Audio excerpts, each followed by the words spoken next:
नमस्कार विद्यार्थियों, फिर से आपका स्वागत है हमारे YouTube चैनल पर। जैसा कि कल मैंने आपको बताया था कि हम पॉलिटिकल साइंस की सीरीज़ शुरू कर रहे हैं और कल उसका हमने परिचय किया था। उसका परिचय बताया था आपको कि लोकसभा, राज्यसभा, राष्ट्रपति, प्रधानमंत्री और न्यायपालिका में सर्वोच्च न्यायालय। तो हम आज सिर्फ बात करेंगे यहाँ विधायिका को लेकर।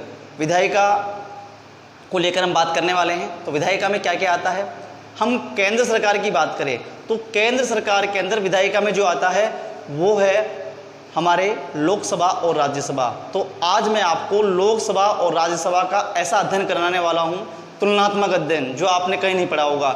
कई चीज़ें ऐसी गजब की बताने वाला हूँ तो उससे आपको मज़ा आ जाएगा कि अभी तक कहीं भी नहीं देखने को मिलेगा आपको कि जब अनुच्छेद 370 में को हटाया गया तो उसके बाद से सीटों में क्या परिवर्तन हुआ, लोकसभा की सीटों में क्या परिवर्तन हुआ। कई अभी वही मानते हैं कि ये सीटें कोई परिवर्तन नहीं है, ये है वो है, तो मैं आपको सारा बताने वाला हूँ। तो आइए शुरुआत करते हैं हम एक मोटिवेशन कोट के साथ। राह संघर्ष की जो चलता है, राह संघर्ष की जो चलता है, संसार वही बदलता है। राह संघर्ष की जो चलता है, संसार वही बदलता है। जिसने रातों से जंग जीती है, जिसने रातों से जंग जीती है, सुबह सूर्य बनकर वही चमकता है। सुबह सूर्य बनकर वही चमकता है। तो कहने का मतलब ये था कि जो मेहनत करेगा वही व्यक्ति सफल होगा। तो आइए विद्यार्थियों, शुरुआत करते हैं आज का जो चैप्टर है हमारा, लोकसभा और राज्यसभा। चलिए, व्यवस्थापिका में हम पढ़ेंगे लोकसभा और राज्यसभा।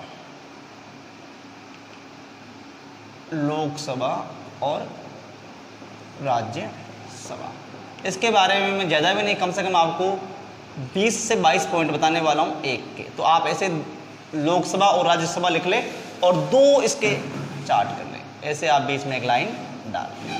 तो एक तरफ आपका लोकसभा के बारे में चलेगा और एक तरफ राज्यसभा के बारे में चलेगा। तो आइए शुरुआत करते हैं। पहला पॉइंट, लोकसभा।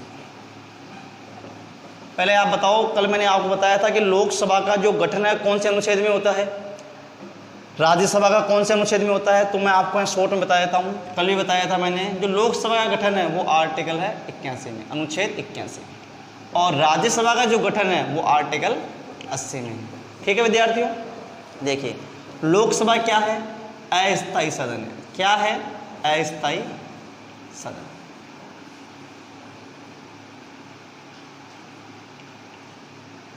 और इसी का उल्टा हो जाएगा, राज्यसभा क्या हो जाएगा, स्थायी सदन।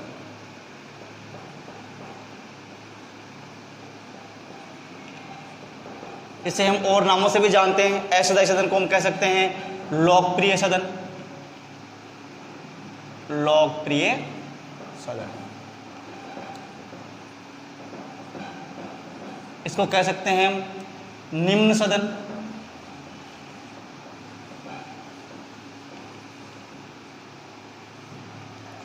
इसको हम कह सकते हैं उच्च सदन, उच्च सदन। और राज्यों का सदन या राज्यों की परिषद कह सकते हैं, स्टेट ऑफ काउंसिल, राज्यों की परिषद। ठीक है, इसी प्रकार ये जो लोकसभा है ये क्या है, अस्थायी सदन है, मतलब इसको भंग किया जा सकता है। और ये क्या है, स्थायी सदन है, इसको भंग नहीं किया जा सकता है। ये क्या है, लोकप्रिय सदन है, और ये क्या है, उच्च सदन है। ये क्या है, निम्न है, और ये क्या है, राज्यों की परिषद है, या इसको कह सकते हैं उच्च सदन कह सकते हैं। तो जो लोकसभा का जो व्यक्ति होता है, सदस्य होता है, उसकी न्यूनतम आयु कितनी होनी चाहिए, न्यूनतम लोकसभा का सदस्य बनने के लिए न्यूनतम आयु कितनी होनी चाहिए, 25 वर्ष। कितनी होनी चाहिए, 25 वर्ष न्यूनतम आयु। इसी प्रकार राज्यसभा का सदस्य बनने की न्यूनतम आयु कितनी होनी चाहिए, कितनी होनी चाहिए, न्यूनतम आयु 30 वर्ष।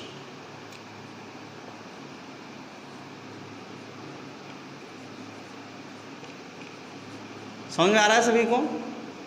चलिए, पॉइंट नंबर 3 बता रहा हूँ मैं आपको साथ साथ बोलते हुए चलिए ताकि आपको याद होता रहे। मेरे साथ साथ आप बोलते चलिए, साथ में हो सके तो एक रजिस्टर और एक पेन लेकर बैठे ताकि आप इनको लिखावट करते हुए चले, क्योंकि आप जितनी लिखावट करेंगे तो ये मान लीजिए कि कोई दिक्कत नहीं आएगी आपको, ठीक है। लिखने से ज़्यादा याद होता है। चलिए आगे बढ़ते हैं पॉइंट नंबर 3 की तरफ। चलिए, लोकसभा में वर्तमान सीटों की संख्या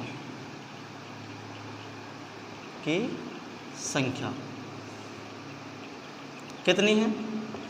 545, ठीक है। इन 545 का किस प्रकार से बांटा गया है? देखो, 545 में 543 प्लस 2 ऐसे किया हुआ है। या तो इसको आप ऐसे समझो, एक बार रुको, देखो इसको ऐसे समझो, इसमें जो है 530 तो राज्यों से है, ठीक है।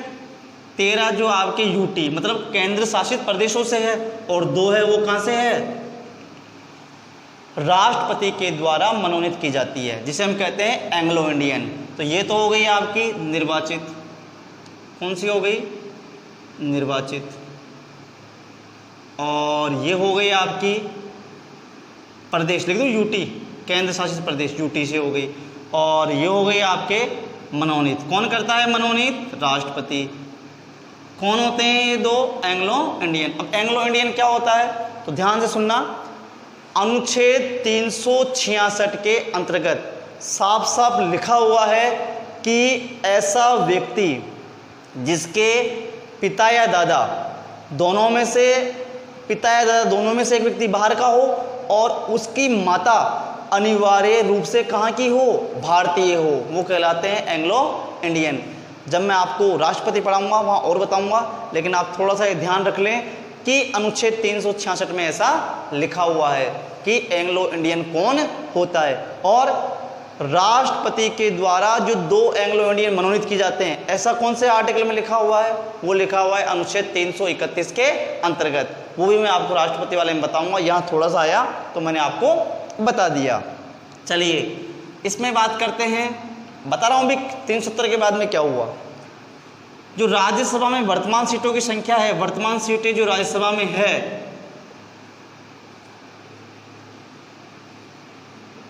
कितनी वर्तमान सीटें राज्यसभा में?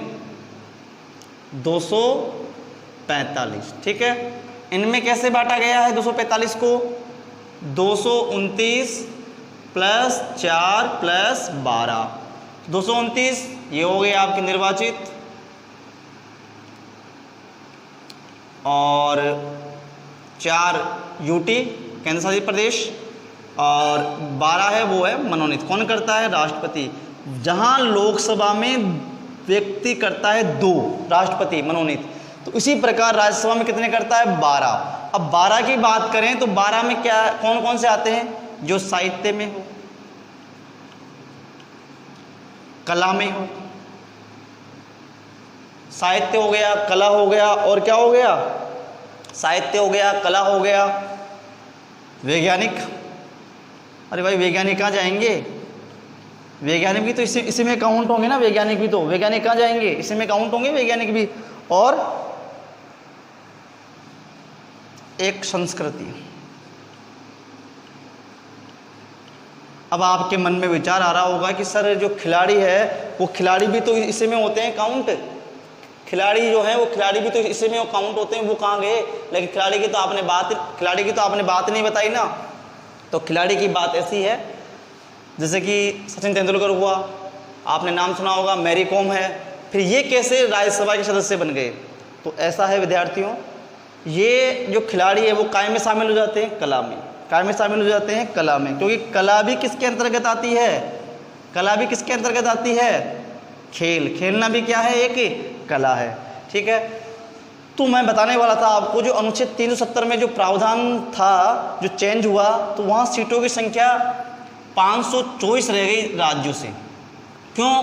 क्योंकि जम्मू कश्मीर अलग बन गया। और जम्मू कश्मीर अलग बन गया तो उसके लिए सीट बन गई। वो कौन सी कितनी हो गई? पहले जम्मू कश्मीर में 6 सीटें थी, तो 6 इसमें हो गई, शामिल हो गई। तो कितनी हो गई 19, और 2 ऐसे कैसे, ये लो, समझ गए। 524 तो कहाँ से हो गई, राज्यों से, लेकिन कब, ये 370 का प्रावधान होने के बाद। 19 कहाँ से हो गई, यूटी से, और मनोनीत कितने, वही 2 ही रहेंगे मनोनीत। तो समझ में आ गया होगा सभी को, ठीक है। ठीक है, 524 राज्यों से 19 हो गई आपकी मनोनीत हो गई, और मनोनीत 19 हो गई आपके केंद्र शासित प्रदेशों से, और मनोनीत हो गई आपके 2। ये कौन करता है मनोनीत, राष्ट्रपति के द्वारा मनोनीत की जाती है। तो आप इनको थोड़ा सा उतार लें एक बार, या चाहें तो आप इसका स्क्रीनशॉट ले लें। ठीक है विद्यार्थियों, इसका स्क्रीनशॉट लें फटाफट से, ताकि हम आगे की ओर बढ़ें। आगे चलते हैं, ले लिया होगा स्क्रीनशॉट आपने।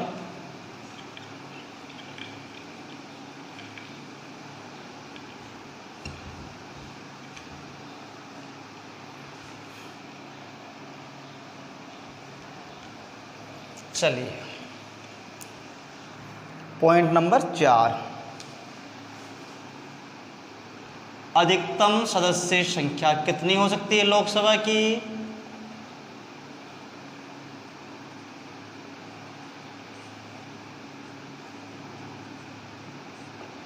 कितनी है, 552 हो सकती है, लेकिन वर्तमान का मैंने बता दिया आपको कितनी है, 545। इसी प्रकार राज्यसभा की जो अधिकतम संख्या है वो कितनी हो सकती है, अधिकतम संख्या कितनी हो सकती है, 250। ठीक है, आगे चलते हैं, पॉइंट नंबर 5, जो लोकसभा में सर्वाधिक सदस्य आते हैं वो कहाँ से आते हैं, तो सर्वाधिक सदस्य मतलब कौन से राज्य से आते हैं, सर्वाधिक सदस्य कौन से राज्य से आते हैं, यूपी से आते हैं। कौन से आते हैं, यूपी से। अब आप बोलोगे सर ये बता दो कि कितने आते हैं, कितने आते हैं, 80 आते हैं। कितने आते हैं, 80 सदस्य। कहाँ से आते हैं, यूपी से। कितने आते हैं, 80 आते हैं। इसी प्रकार जो राज्यसभा में सदस्य हैं वो सर्वाधिक कहाँ से आएंगे, कोई बताएगा क्या, मैं ही बता देता हूँ। तो वो आएंगे आपके यूपी से। वो भी कहाँ से हैं, यूपी से। लेकिन अंतर है, क्या अंतर है, 31। इधर कितने थे, यूपी से 80, इधर कितने थे 80, और इधर कितने हैं 31। चलिए आगे चलते हैं। अब बात करते हैं कि जो सदस्य हैं हमारे, सर्वाधिक यूपी से 80 हो गए, और सर्वाधिक सदस्य किससे हो गए, यूपी से। दोनों में यूपी से 80 और 31। अब बात करते हैं हमारे प्यारे राजस्थान की। तो राजस्थान से सदस्य संख्या कितनी होती है, राजस्थान से सदस्य संख्या कितनी होती है, तो लोकसभा में कितनी है सदस्य संख्या, 25। कितनी है, 25। इसी प्रकार इधर आप बात करेंगे कि राजस्थान से राज्यसभा में कितनी सदस्य संख्या है, 10। ठीक है, लोकसभा की कितनी है, 25 सीटें, और राज्यसभा की कितनी है, 10 सीटें। एक बहुत बढ़िया बात, गजब की बात, किसी को नहीं पता है कि क्या कोई ऐसा राज्य है जिसकी सदस्य संख्या हमारे राजस्थान के बराबर है या नहीं। ऐसा कोई राज्य जिसकी सदस्य संख्या हमारे राजस्थान के बराबर है, ऐसा कोई राज्य है या नहीं। तो सुनना ध्यान से, ऐसा राज्य है, और वो राज्य कौन सा है, आंध्र प्रदेश। आंध्र प्रदेश की सीटें राजस्थान के बराबर है।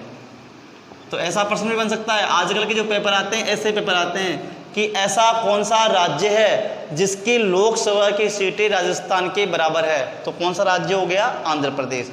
इसी प्रकार ऐसा कोई राज्य है जिसकी राज्यसभा सीटें किसी राज्य, जिसकी राज्यसभा की सीटें राजस्थान के बराबर है कोई ऐसा राज्य है या नहीं है, कौन सा है, बहुत कम, मेरे हिसाब से कोई 1-2% व्यक्ति को पता होगा, उड़ीसा, जिसे आप वर्तमान में नया नाम कर दिया ओडिशा। तो ओडिशा की सीटें भी कितनी हैं, 10। तो ये दोनों ही आपके लिए नए प्रश्न हो गए कि ऐसा कौन सा राज्य है जिसकी सीटें राजस्थान के बराबर है, तो आंध्र प्रदेश। राजस्थान की भी 25 है, आंध्र प्रदेश की भी 25 है।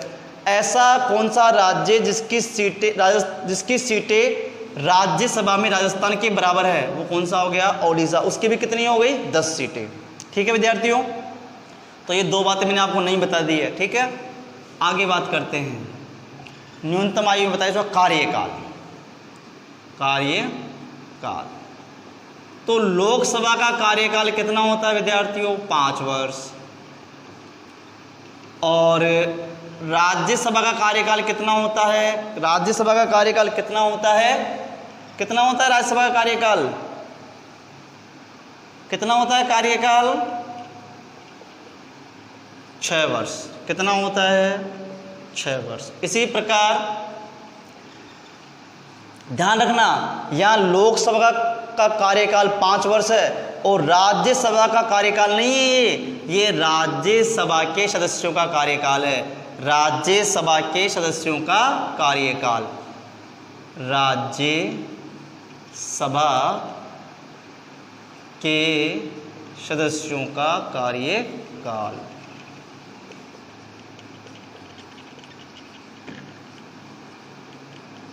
कितना होता है, 6 वर्ष।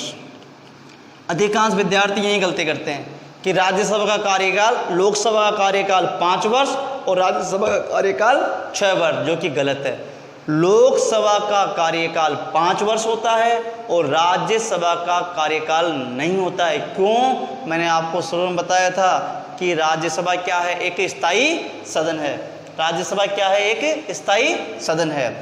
तो लोकसभा का कार्यकाल 5 वर्ष और इसके सदस्यों का कार्यकाल भी कितना हो गया, सदस्यों का कार्यकाल भी 5 वर्ष हो गया। कितना हो गया, 5 वर्ष। और यहां सदस्यों का कार्यकाल 6 वर्ष था, लेकिन जो राज्यसभा उसका कार्यकाल नहीं होता, लिख दो आप, नहीं होता।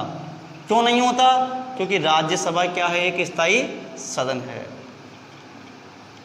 होता है। तो यहाँ कंफ्यूज नहीं होना है, आपको ध्यान रखना है कि किसका कार्यकाल, दोनों में अंतर है। यहाँ पर राज्यसभा के सदस्यों का कार्यकाल 6 वर्ष आपने पढ़ा है, बिल्कुल सही पढ़ा है, लेकिन राज्यसभा का नहीं होता है कार्यकाल। तो 3 बातें मैं आपको बता चुका हूँ बढ़िया वाली। अब बात करते हैं पॉइंट नंबर 10 की। चलिए, पॉइंट नंबर 10 है कि जो इसका जो निर्वाचन होता है वो होता है प्रत्यक्ष प्रणाली के द्वारा, प्रत्यक्ष प्रणाली के। अब ये प्रत्यक्ष प्रणाली क्या होती है कि जनता के द्वारा निर्वाचन किया जाता है, ये कहलाती है आपकी प्रत्यक्ष प्रणाली। ये होती है अप्रत्यक्ष प्रणाली। अब ये क्या अप्रत्यक्ष प्रणाली क्या होती है, इसका मतलब ये हुआ कि इसमें जनता कोई भाग नहीं लेती है। तो कौन भाग लेता है, जो राज्य की विधानसभाएं होती है वो भाग लेती है इसमें। किसमें, राज्यसभा के चुनाव में। आपको पता ही होगा, शायद 2 या 3 दिन बाद में राज्यसभा के चुनाव होने वाले हैं, पता है सभी को। तो राजस्थान से किसका नाम है, कांग्रेस से कौन है, बीजेपी से कौन है, अलग अलग दिग्गज खड़े हुए हैं। अप्रत्यक्ष प्रणाली। तो आप इनको एक बार उतारो और फिर आगे की ओर बढ़ते हैं। कितने पॉइंट हो गए, 10। और मैंने आपको कितने पॉइंट के लिए कहा है कि 15 से 20 पॉइंट में आपको बताने वाला हूं। चलिए साफ कर दूं।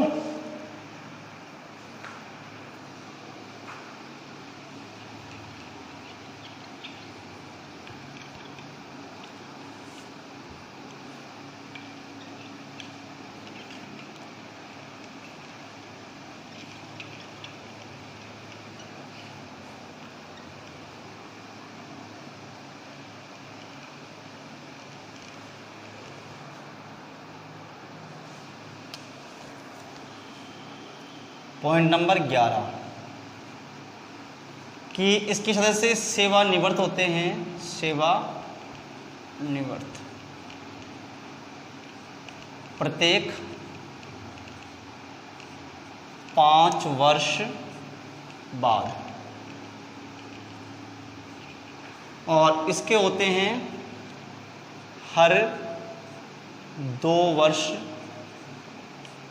में 1/3 सदस्य। अब 1/3 सदस्य कैसे होंगे, थोड़ा समझा देता हूं मैं आपको। यहाँ पर राजस्थान से 10 सीटें हैं, ठीक है।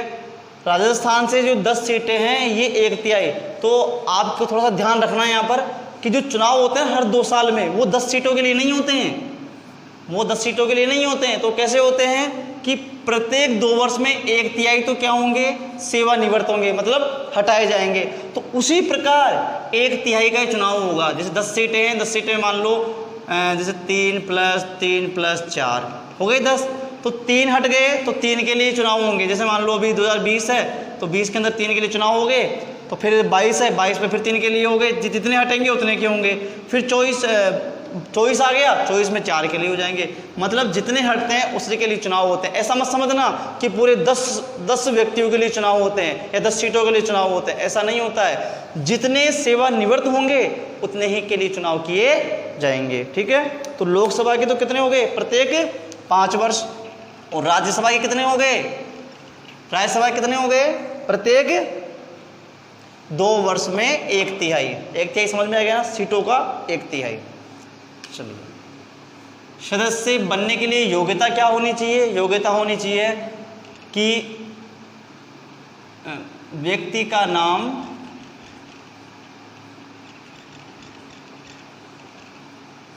मतदाता सूची में होना चाहिए, व्यक्ति का नाम मतदाता सूची में होना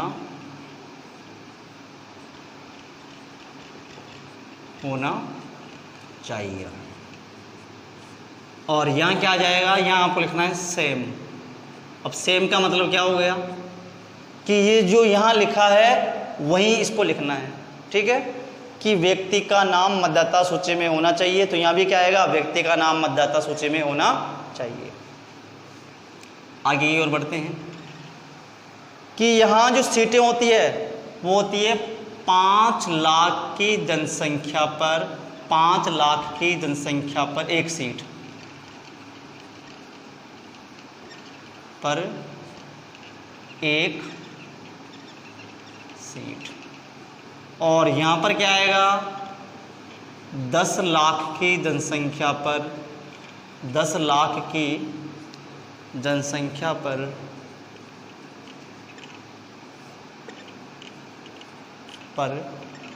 एक सीट, ठीक है।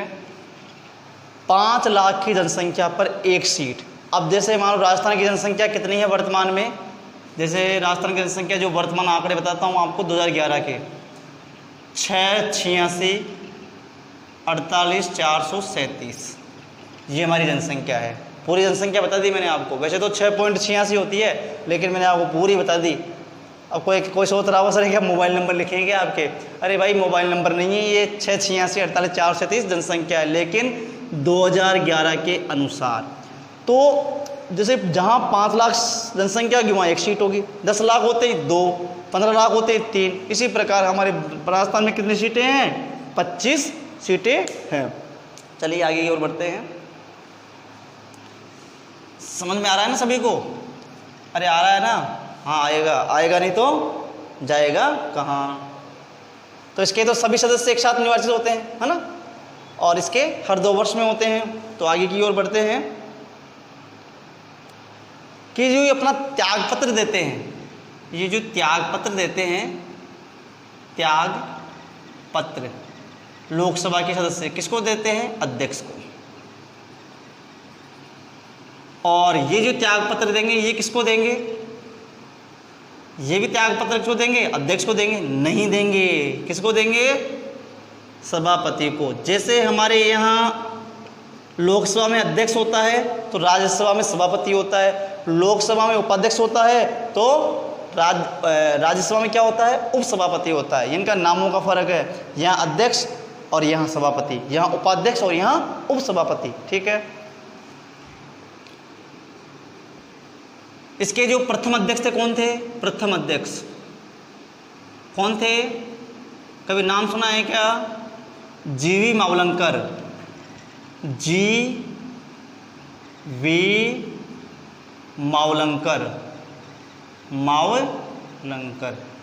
अब पूरा नाम पूछो तो बता देता हूँ, गणेश वासुदेव मावलंकर। इसी प्रकार इसके प्रथम अध्यक्ष कौन थे, प्रथम अध्यक्ष अध्यक्ष। देखिए सॉरी सभापति आएगा यहाँ पर, अध्यक्ष नहीं आएगा। प्रथम सभापति, प्रथम सभापति जो होता है मतलब जो राज्यसभा का सभापति होता है वो कौन होता है? राज्यसभा का सभापति। जो उपराष्ट्रपति होता है देश का वही राज्यसभा का क्या होता है? सभापति। तो देश का उपराष्ट्रपति कौन था? प्रथम उपराष्ट्रपति कौन है? डॉक्टर बोलो सर्वपल्ली, डॉक्टर सर्वपल्ली राधाकृष्णन।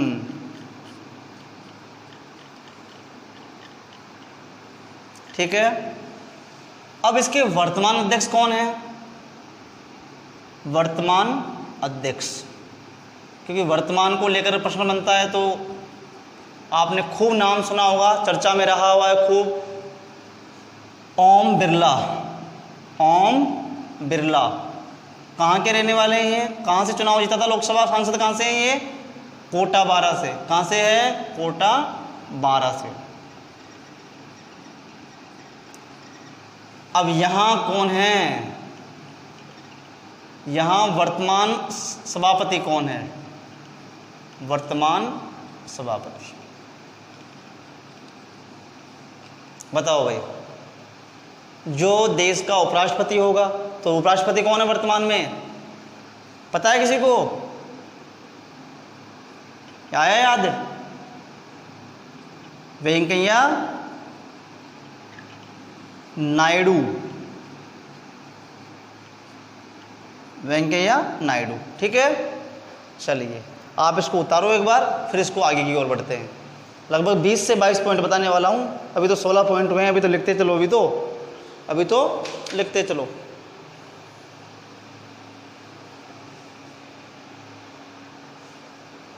मिटा दूं? चलो। कभी नाम सुना है धन विधेयक का? ये धन विधेयक क्या होता है? धन विधेयक सिर्फ लोकसभा में ही पेश किया जाता है।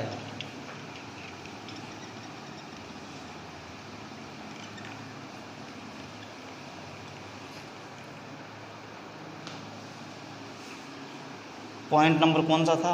16, 17। धन विधेयक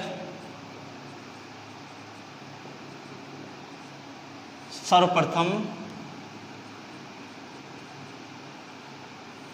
लोकसभा में पेश किया जाता है। किसकी अनुमति से? राष्ट्रपति की अनुमति से। धन विधेयक सर्वप्रथम लोकसभा में पेश किया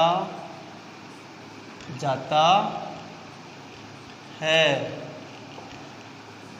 अब धन विधेयक में राज्यसभा को वैसे तो कोई अधिकार नहीं है, धन विधेयक में राज्यसभा को कोई अधिकार नहीं है, लेकिन यह किसी धन विधेयक को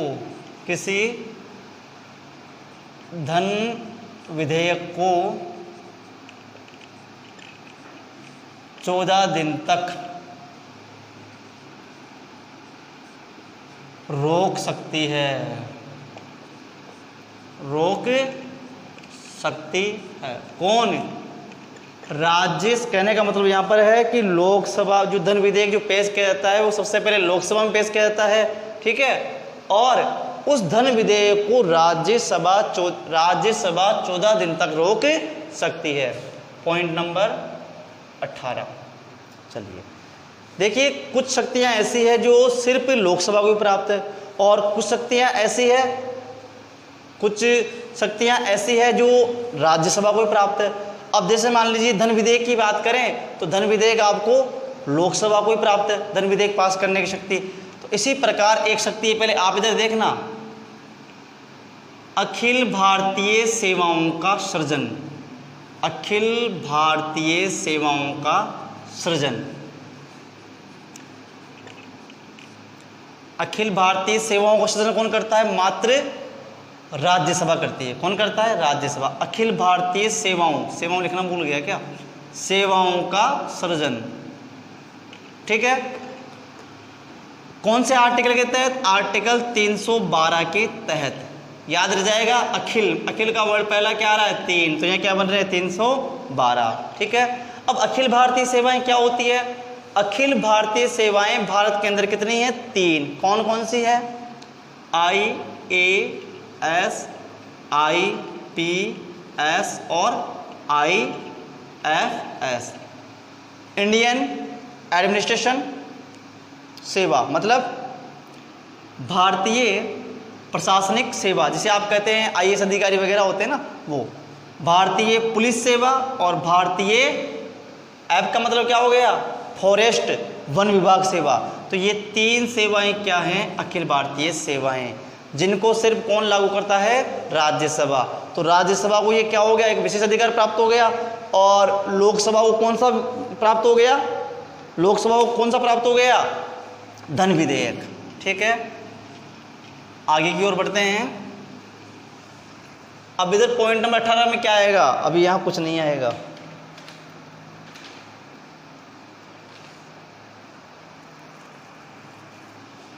देखिए, इसके प्रथम विपक्ष के नेता कौन थे, श्री राम सुभंग सिंह। और इसके प्रथम विपक्ष के नेता कौन थे, इसके प्रथम विपक्ष के नेता कौन थे, कमल नाथ त्रिपाठी।